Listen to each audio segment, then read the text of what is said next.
Good morning students. Today we are going to discuss about continuation class nutrition. We already discussed previous class BMR, caloric value, respiratory coefficient and importance of carbohydrates and lipids. Today continuous class importance of lipids, role of lipids in atherosclerosis. Atherosclerosis means hardening of artery with loss of elasticity. Atherosclerosis and myocardial infarction are the two major causes for death in developed countries. Atherosclerosis is a chronic, progressive and inflammatory disease. It's involving tunica intima of large and medium-sized arteries by fibrofatty block. It's called atheroma. Atheroma is a white-yellow material. It composed of smooth muscle cells, leukocytes, loose connective tissue, macrophages, T lymphocytes, lipids and lipid-laden foam cells. Next, risk factors for atherosclerosis and coronary artery disease. There are two types: non-modifiable risk factors and modifiable risk factors. Non-modifiable risk factors includes genetic factors, sex and age. And modifiable risk factors are hypercholesteremia is the one of the major risk factor. Hypercholesterol means increased level of serum cholesterol, and serum cholesterol level should be below 200 milligrams per deciliter. Then LDL cholesterol is called as bad cholesterol. Normally LDL should be below 130 milligrams per deciliter, and above 160 milligrams per deciliter carries risk of atherosclerosis. Then HDL cholesterol is called as good cholesterol, and normal range is 60 milligrams per deciliter. It protects the heart diseases, and HDL level is below the normal range, that is 35 milligrams per deciliter. It increases the risk of atherosclerosis and coronary artery disease. The ratio of total cholesterol and HDL is more than 3.5 is dangerous, and HDL ratio is more than 2.5 is dangerous, and lipoprotein A. This lipoprotein A inhibits the fibrinolysis, and lipoprotein levels is more than 30 milligrams per deciliter. It increases the risk 3 times, and when increased lipoprotein is associated with LDL, when lipoprotein is increased, LDL also increased in 6 times more. Next, TGL, triglycerides.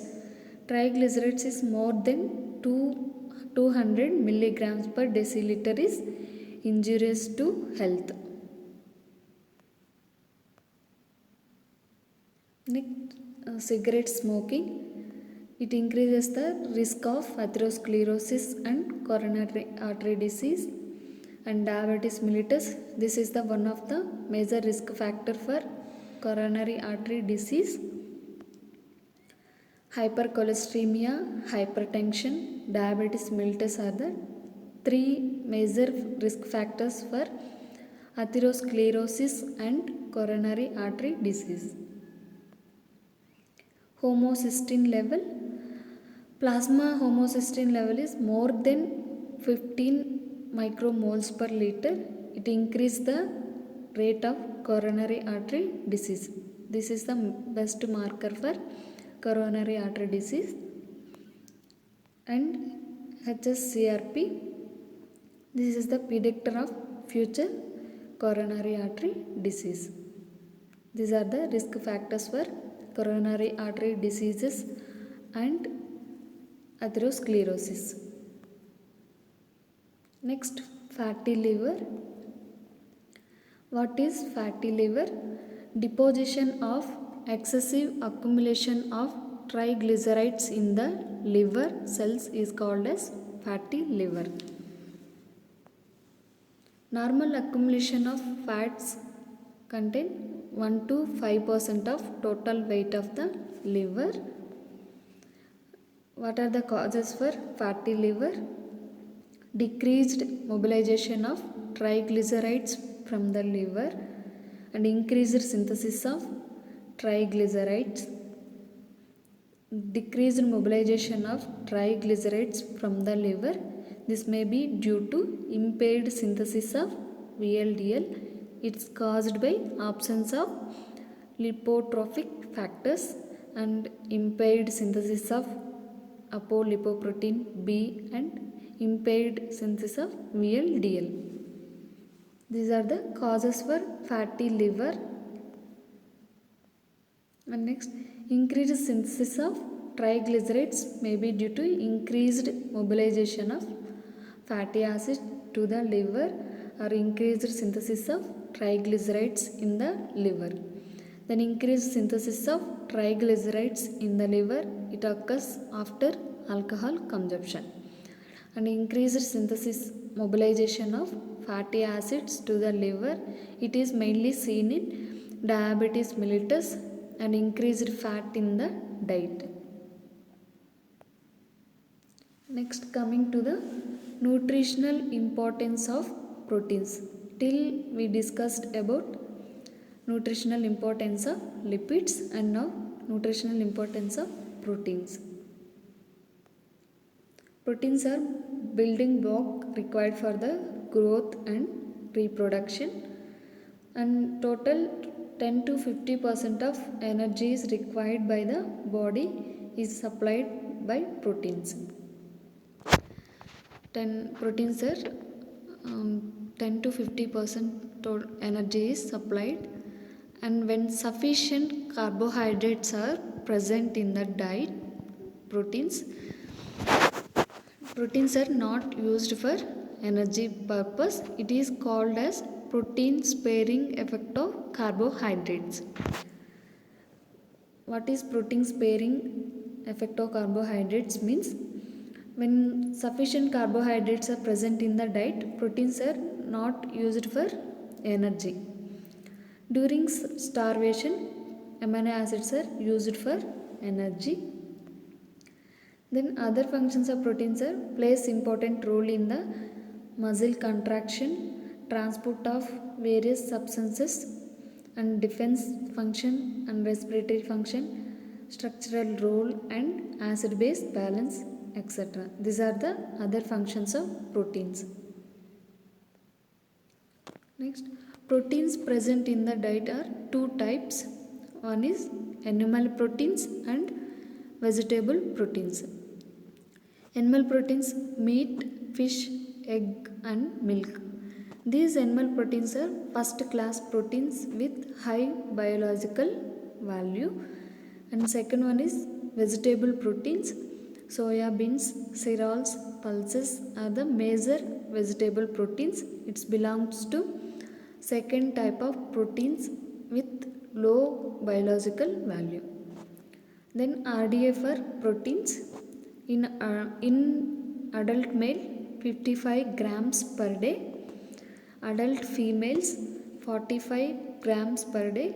During pregnancy and lactation, it requires more amount, that is 60 grams per day, and children it requires 2 grams per kg body weight per day.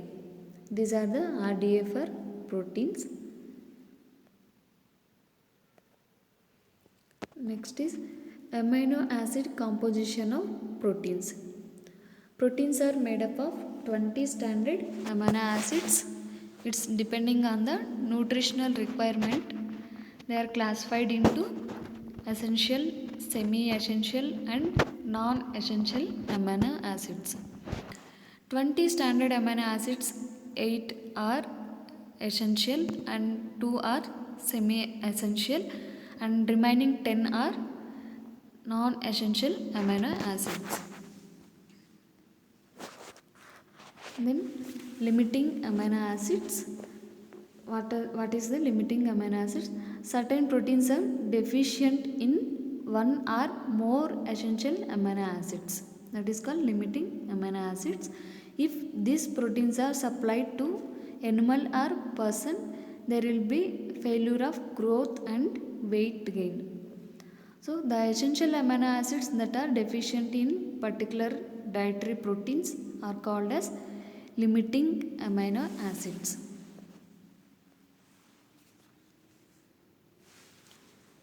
So the limiting amino acid is that amino acid which limit the weight gain and development when such proteins is supplied to person is called as limiting amino acids.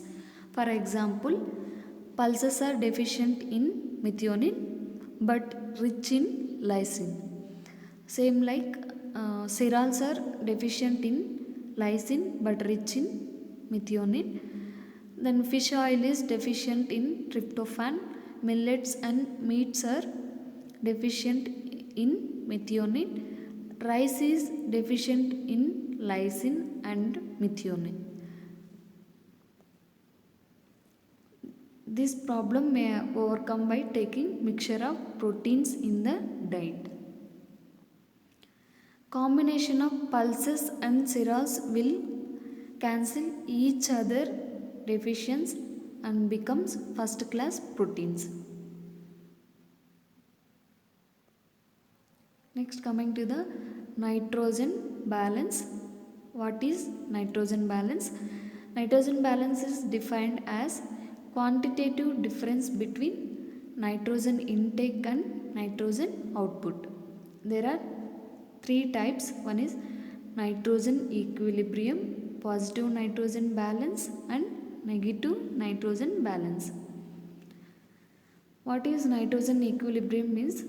The person is said to be nitrogen balance or equilibrium when the intake of nitrogen equals that of excretion through urine, feces and skin. Intake of nitrogen is equals to the excretion of nitrogen through urine, feces and skin. That is called nitrogen equilibrium. Then nitrogen balance is expressed in grams of nitrogen per day. Here intake is equals to urine plus intake is equals to excretion through urine plus feces plus skin. Next is positive nitrogen balance. When intake of nitrogen exceeds the excretion of nitrogen, that is called positive nitrogen balance. The negative nitrogen balance is when excretion of nitrogen is exceeds the intake of nitrogen, that is called negative nitrogen balance. Then positive nitrogen balance causes are growth, development, pregnancy and use of hormones like growth hormone, androgens and insulin. Next, causes for negative nitrogen balance: fever, infections, malignancy and nephrotic syndrome, hyperthyroidism, diabetes mellitus and protein malnutrition and protein losing enteropathy and use of corticosteroids. Next is assessment of nutritive value or quality of proteins. There are different methods: biological value of proteins, net protein utilization, protein efficiency ratio, chemical score or amino acid score. First one is biological value of proteins. It defined as ratio between amount of nitrogen retained and nitrogen absorbed during a special interval. Calculation is biological value equals to retained nitrogen by absorbed nitrogen into 100.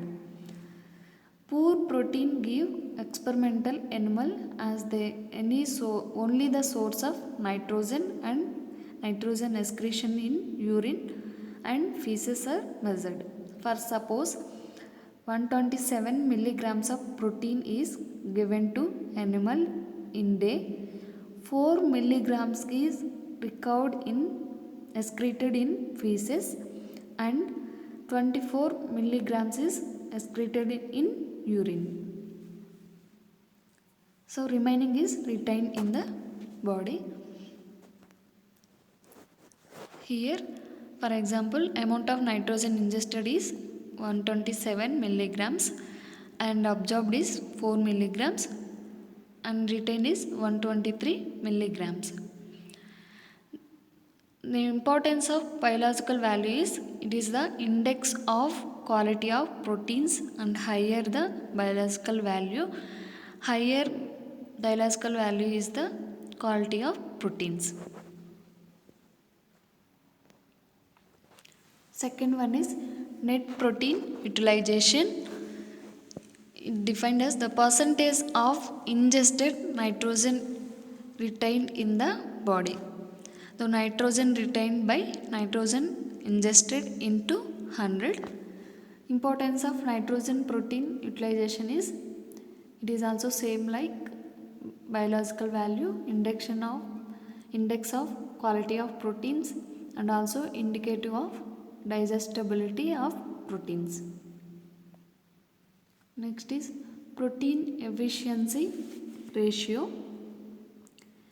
The difference, the ratio between a gain in the body weight in grams per grams of protein ingested. Gain in body weight in grams by protein intake in grams into 100. Then significance of protein efficiency ratio. It indicates the quality of proteins.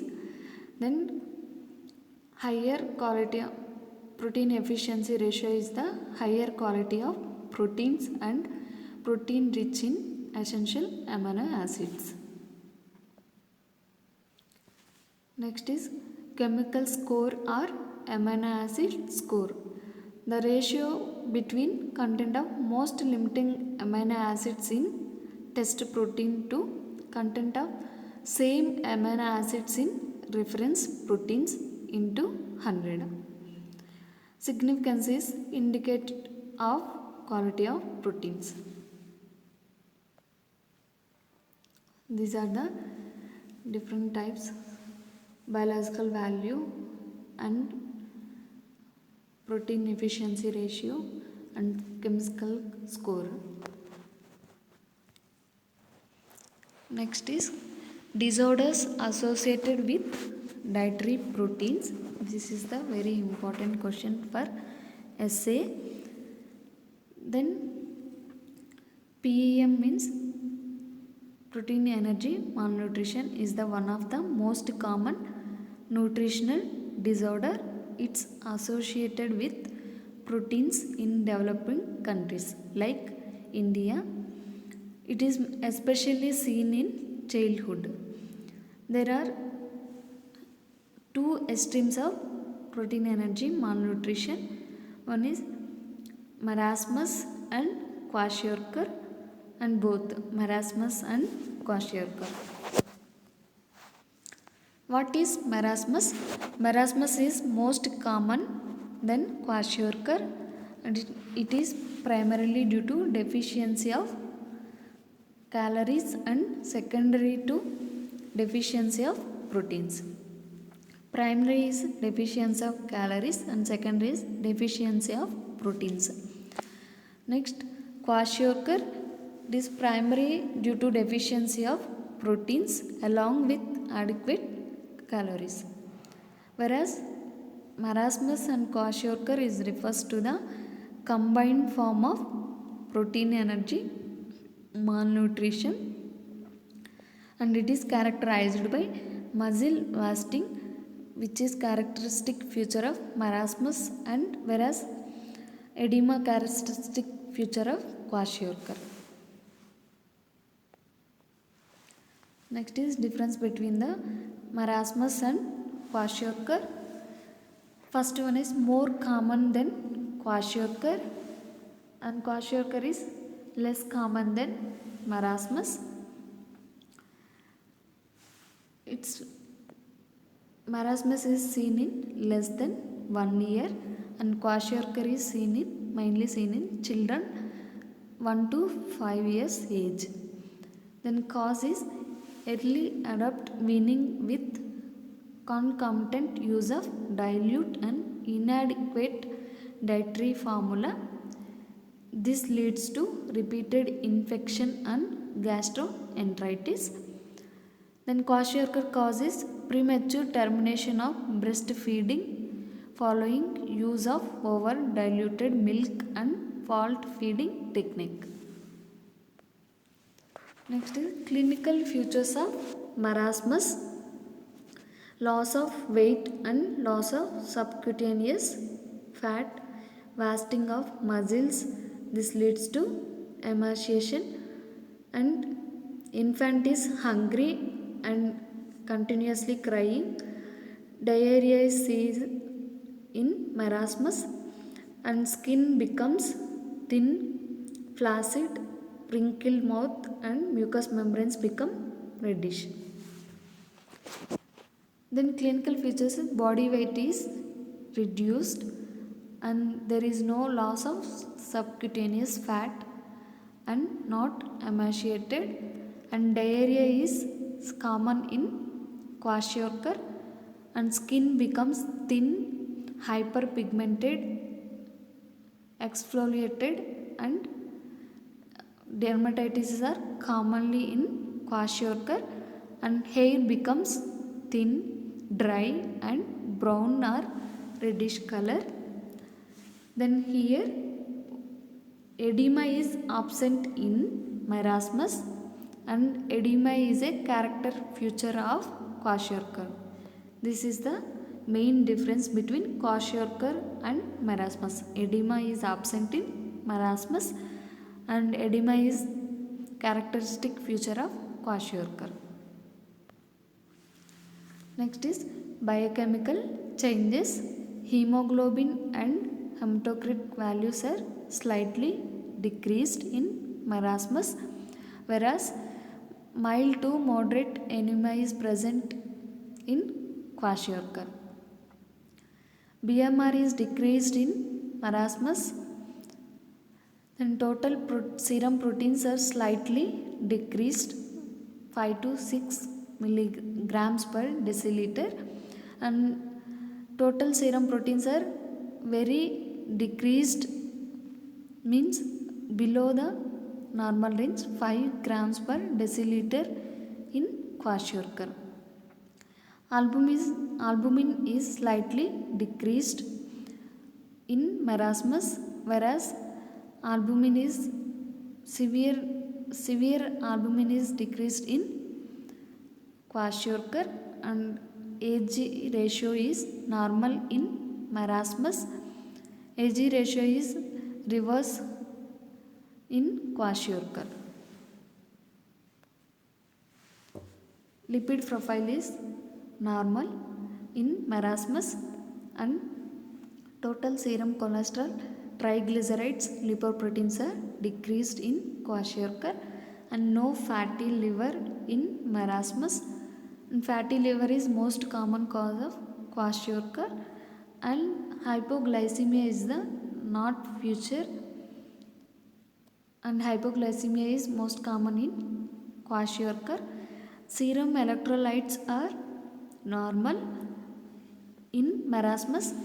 In kwashiorkor only potassium is decreased and decrease the magnesium levels, and serum enzymes are not altered in marasmus, whereas kwashiorkor serum enzymes like amylase, ALT, AST are decreased, and prognosis is good in marasmus and prognosis is not so good for kwashiorkor. These are the difference between kwashiorkor and marasmus. Marasmus is mainly seen in infants less than 1 year, and kwashiorkor is seen in 1 to 5 years age, and biochemical changes, clinical features, etc. Next, coming to the balanced diet. What is balanced diet?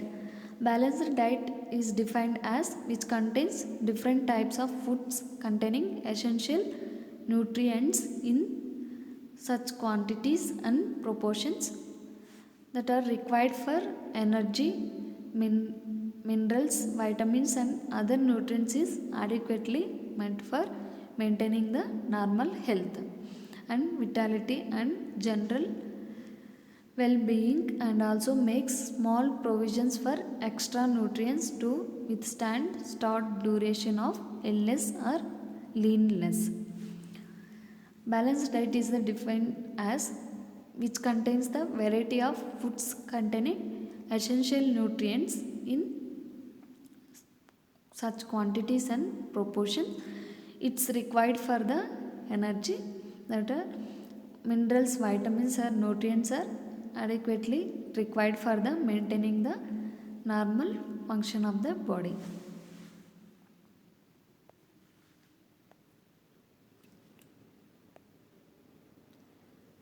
While constructing the balanced diet following the principles, ideal body weight should be preserved, and ideal requirement of proteins with adequate essential amino acids should be met with which amounts 50 to 20%, and fat is required about 20 to 30% of total requirement, and carbohydrates is rich in natural fiber, and SDA should be taken into account, and the requirement of micronutrients like vitamins and minerals. Then balanced diet should contain calories from proteins, carbohydrates, lipids in the ratio of 60 is to 20 is to 20. Then balanced diet should be based on locally available food, and it should be within economical range, and it should fit for local habits, and it should be easily digestible and palatable, and it should contain enough rough case.